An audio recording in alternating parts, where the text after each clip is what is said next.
Here in the Florida area, a major conservation issue is that people will release their exotic pets, especially snakes, out into the environment, and they become invasive species and have really big impacts on wildlife throughout the Florida area. And these introduced species can really outcompete other areas for food. Several of the snakes that they've released down in the Everglades over time have impacted species and endangered species. So the Florida Wildlife Commission decided to hold a day where they could have guests bring or people bring in their exotic animals, ones that they can no longer take care of. Their goal is to say, if you have these animals, you can no longer take care of them, bring them into a location. We will provide you amnesty, so if you're not licensed to have them, you won't get in trouble. And, we are not going to, if the animals aren't in the best of shape in terms of their health and care, you're not going to get in trouble for that. But what we will commit to doing is relocating them to homes and people that we know are registered and can take care of these animals. Here at our park at Busch Gardens, we get calls every week about people that would like to donate animals to the park, and even as one of the largest zoos in the country, we can't simply handle the amount of calls and number and volume of animals that could come to the park. And so for us, this was an opportunity to kind of channel all those calls into a particular day and then work to get them adopted out to qualified adoptees. I think we had over 150 animals, which was one of the most successful exotic amnesty days. As you can imagine, most of the animals that came in we had a lot of reptile species, several different species of tortoises.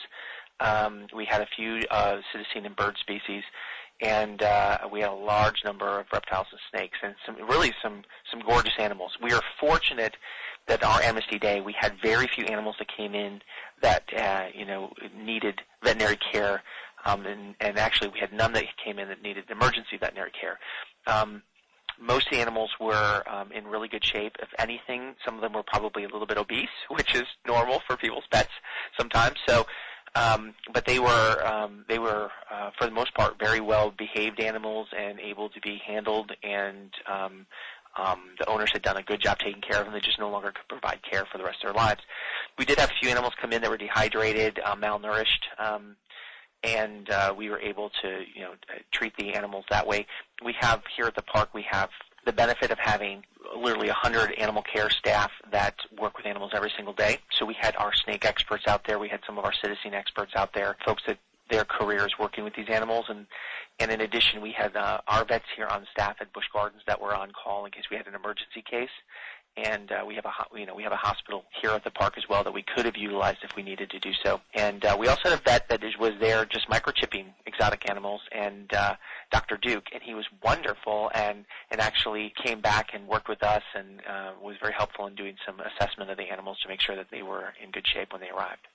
We had a skunk come in that was it wasn't a true albino skunk, but it had a different color variation, which was a lighter colored skunk. And skunks in general, if you put food in front of them, they'll eat it, and this one certainly had a lot of food in front of them. So usually they're supposed to come in about 7 or 8 pounds. That's a typical weight of a skunk.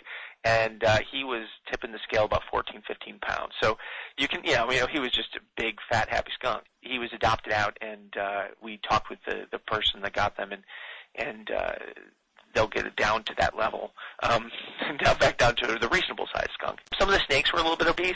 Being cold-blooded animals, they don't need to feed as regularly as some people think they do, especially some of the larger Burmese Pythons and some of the larger species of snakes were a bit on the plump side. We also had, what was our other animal? Our hedgehog came in, and our hedgehog clearly had been fed pretty well, which is okay for a hedgehog. They're kind of supposed to be round.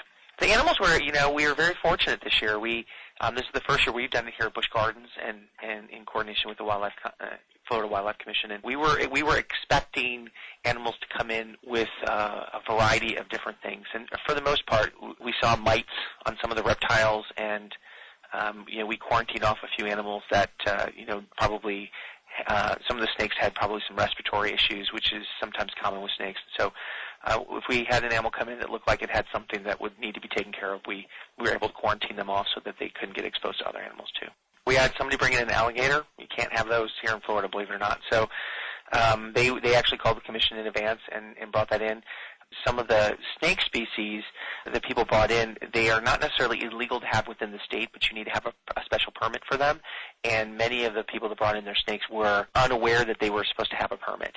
And that's kind of the benefit of Amnesty Day. It's an opportunity to educate them. The intent here is just to make sure these animals don't end up out in nature and don't get discarded improperly. It's not to, write a bunch of fines. There are several people that came here with animals that had the state known about them, they could have been fined, and the animals probably would have been removed from their home. Nowadays, with the economy the way it is, we had a few gentlemen bring in some of their larger snakes, and they were broken up and tearing up because they had these animals for quite some time, and they could just no longer afford to take care of them. I had a woman that came in with an umbrella cockatoo that had been part of her family for over 20 years, and clearly was very well bonded to her as a great animal, and they were elderly, and they just really could no longer take care of the animal.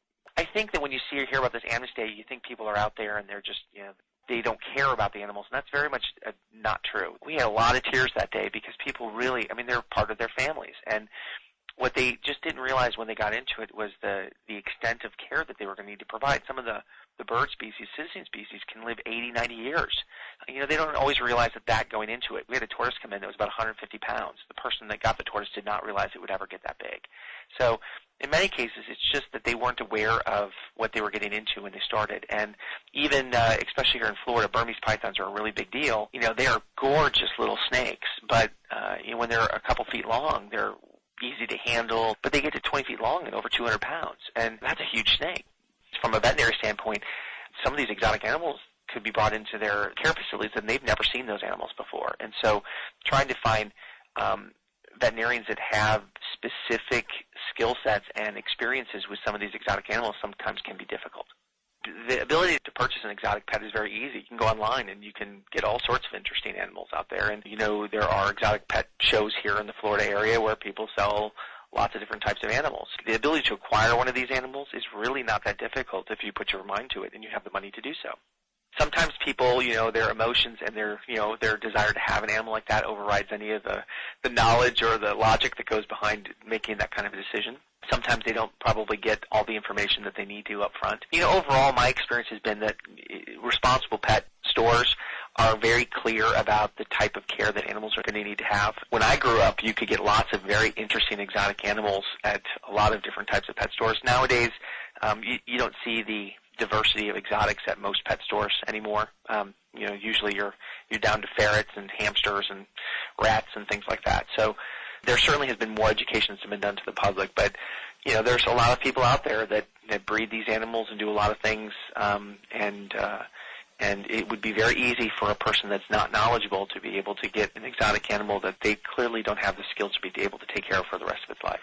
We had a little bit of a PR blitz, but the Florida Wildlife Commission handles all of the people that we can adopt the animals out to. That's entirely their responsibility. So what we did, because of the Busch Gardens in our name, we were able to get out press releases, and we encouraged everybody to go to the Wildlife Commission's website, and there's an application process that they needed to complete. I believe it was about 2 weeks before the event was the cutoff date. And they filled out that application, and then the Wildlife Commission actually interviewed all of the potential adopters. And in many cases, they have known these people from other exotic pet amnesty days, and they also worked with agencies outside of the state that would be willing to take, rehabilitation centers and sanctuaries and things that would be able to take animals. If we got a large cat in, we were lined up with people that could have taken a large cat in. One of the things here in Florida that we get a lot of are red-eared sliders, which is an invasive turtle species. It's a very common dime store kind of turtle that you can get pretty much anywhere, but they can cause problems here in the Florida ecosystem. So they were able to set up a location where, we typically, I think we got like 15 red-eared sliders. We were able to take those animals, and they were sent off to, I think they went to Iowa. So they'll work with outside agencies that can take these animals in. The intent of this entire day is to get those animals in and to then get them adopted out to qualified adoptees. The only time we would ever even consider doing some kind of euthanasia or thing was if an animal came in and it simply, there was simply nothing that we could do to help save the animal. And thankfully, we really didn't have any of those cases this year. The most animals that came in were in really great shape.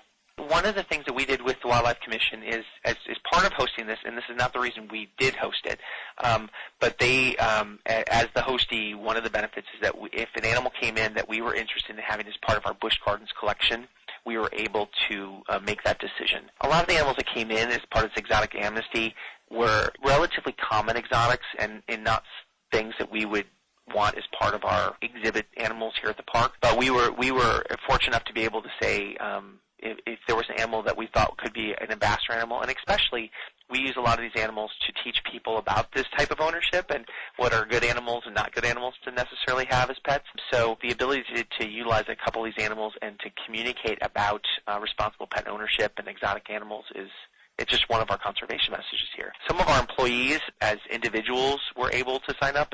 One of our snake experts here also is the president of the Herpetological Society here, and he signed up as a private individual. He has his own personal snake collection at home, and so he didn't get first dibs. It's all done by random. So, in fact, I believe he was quite far down on the list when he was randomly chosen. But he had the ability to, when his name was called, was to pick an animal that he wanted as part of his own individual collection. But really the intent is mostly to get them out to adoptees that can provide care for them for the rest of their lives.